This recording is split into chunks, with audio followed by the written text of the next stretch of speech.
শুভ সকাল সবাইকে। এই বৃষ্টি ভেজা দিনে এরকম একটা মজাদার খিচুড়ি হলে কেমন হয়। আর এই মজাদার খিচুড়িটা আমি কিভাবে রান্না করতেছি সবাইকে সেটাই শেয়ার করব। সবাই কেমন আছো? অবশ্যই ভালো আছো। আজ প্রেসার কুকারে রান্না করব এই মজাদার ঝরঝরে ভুনা খিচুড়ি। মাত্র 10 মিনিটেই খিচুড়িটা একদম রেডি।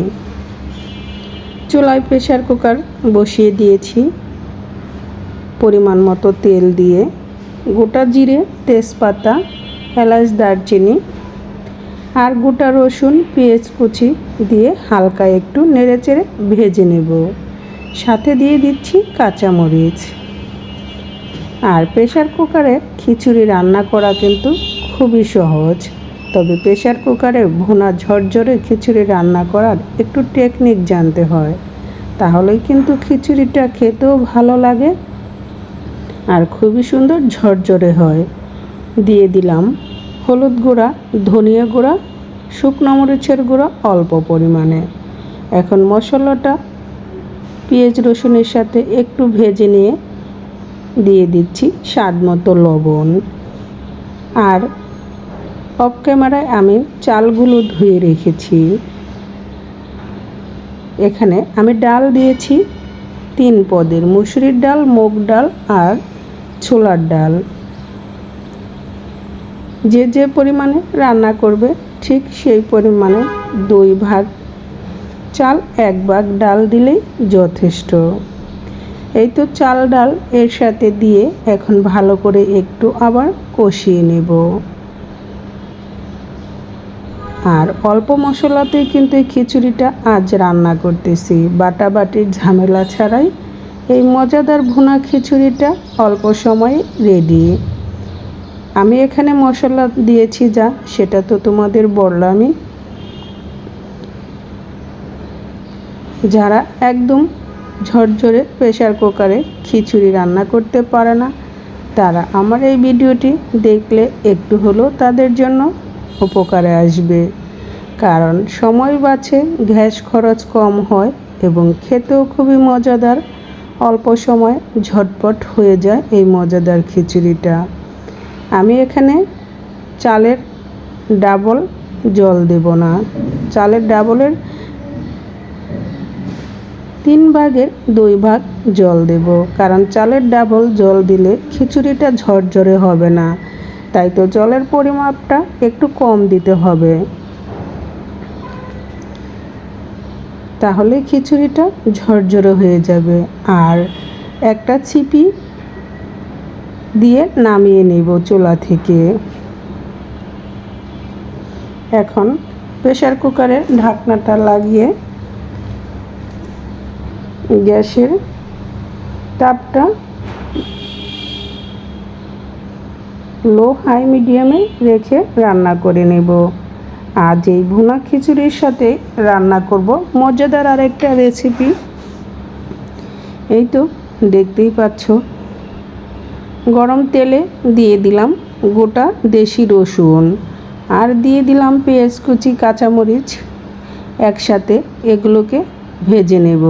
তবে রসুনটা কিন্তু আমি আগে তেলে দিয়ে 1 থেকে 2 মিনিটের মতো ভেজে নিয়েছি। কারণ রসুনটা আগে ভেজে নিতে হবে একটু, তা না হলে রসুনটা ভালো করে গলবে না এবং সিদ্ধ হবে না। এখন স্বাদ মতো লবণ দিয়ে এগুলো একসাথে ভালো করে আবার ভেজে নেব। আমি খুন্তির সাহায্যে কাঁচামরিচগুলো কেটে দেব।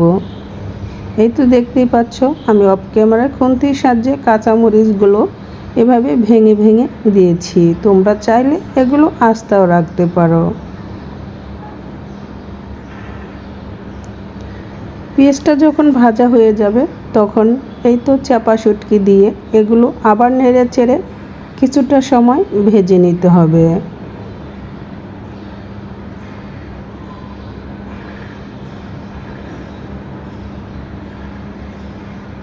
চাপা শুটকির সাথে পেঁয়াজটা কিন্তু ভাজা হয়ে গিয়েছে। যখন এই পর্যায়ে ভাজা হয়ে যাবে তখন এখানে দিয়ে দিতে হবে পরিমাণ মতো হলুদ গুঁড়া আর দিয়ে দিলাম লাল লঙ্কা গুঁড়া। যে যেরকম ঝাল খেতে পছন্দ করো ঠিক সেরকম দিয়ে নিবে। এখন দিয়ে দিলাম অল্প পরিমাণ জল। এখন জল দিয়ে এটাকে ভালো করে ভুনা ভুনা করে নেব। আমি যতটুকু জল দিয়েছি সবটুকু জল কিন্তু শুকিয়ে নেব। দেখতেই পেলে এই চাপা ভুনাটাও বাটাবাটি ঝামেলা ছাড়াই আজ তৈরি করে নিচ্ছি আমি কিভাবে। এই চাপা ভুনাটা খেতে এত সুস্বাদু, একবার করে না খেলে বুঝতেই পারবে না। যারা শুটকি পছন্দ করো তাদের জন্য তো খুবই লোভনীয়।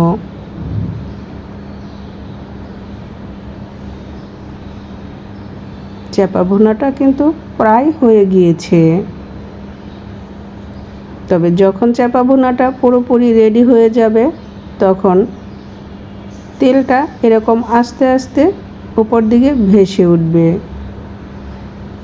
আর এই চাপা ভুনাটা যতটা ভালো করে এভাবে কষিয়ে রান্না করা যায় খেতেও ঠিক ততটাই সুস্বাদু লাগে।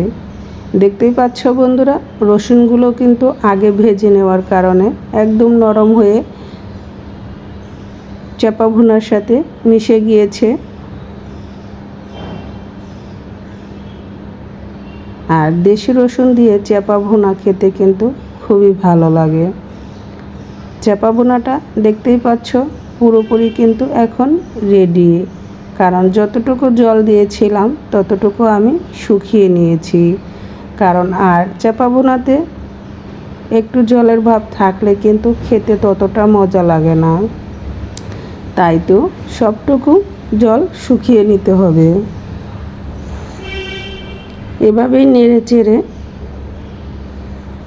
আরও বেশ কিছুটা সময় আমি ভুনাটাকে সম্পূর্ণ জল শুকিয়ে নিয়েছি। কেমন হলো আমার চাপা ভুনা তৈরি করা অবশ্যই কমেন্টস করে জানাবে। এরকম একটা চাপা ভুনা গরম গরম ভুনা খিচুড়ির সাথে খেতে কিন্তু দারুণ লাগে।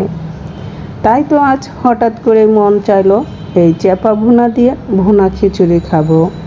তাই তো ঝটপট রান্নাও করে ফেললাম।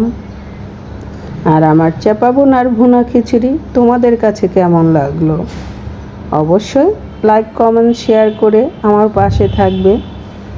আর নতুন বন্ধু যারা ভিডিওটি ভালো লাগলে পাশে থাকা বেল বাটনটি অন করে চ্যানেলটা সাবস্ক্রাইব করে আমার পরিবারে থেকে যাবে। দেখতেই পাচ্ছ চাপা ভুনাটা ফাইনালি কতটা সুন্দর আর ইয়াম্মি হয়েছে। আর এদিকে তো আমার খিচুড়ি রেডি। এখন আমি খিচুড়িটা খুলে তোমাদের সাথে শেয়ার করতেছি। দেখতেই পাচ্ছ প্রেসার কুকারে কিন্তু এরকম মশলা দিলে সবই উপরে উঠে আসে। এই তো আমি এখন এগুলোকে নেড়ে চেড়ে মিক্সড করে নিচ্ছি। দেখতেই পাচ্ছ কতটা ঝরঝরে আর ইয়াম্মি হয়েছে।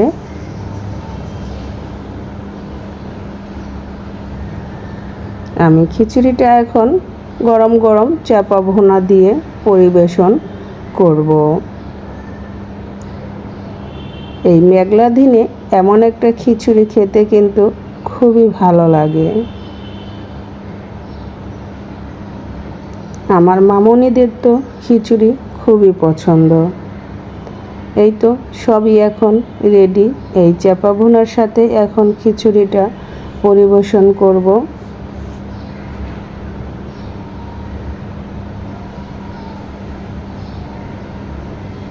তোমরা চাইলে আমার মতো এভাবে চাপা ভুনার সাথে ভুনা খিচুড়ি করে খেয়ে দেখতে পারো, খেতে অসাধারণ লাগে।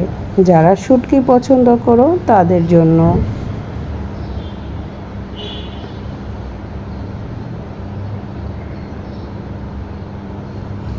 দেখতে যতটা সুন্দর হয়েছে খেতেও ঠিক ততটাই ইয়াম্মি হয়েছে। এই তো আমি খিচুড়িটা এখন বেড়ে নিচ্ছি। দেখতেই পাচ্ছ খিচুড়িটার কালার এবং কতটা সুন্দর হয়েছে। এই গরম গরম খিচুড়ির সাথে চাপা ভুনা খেতে দারুণ মজাদার।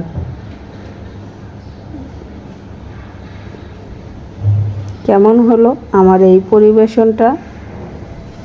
সবাই ভালো থেকো, সুস্থ থেকো। আবার দেখা হবে নতুন ভিডিও, নতুন রেসিপিতে। আজকের মতো ভিডিওটি এখানেই শেষ করছি। আবার আসবো তোমাদের মাঝে।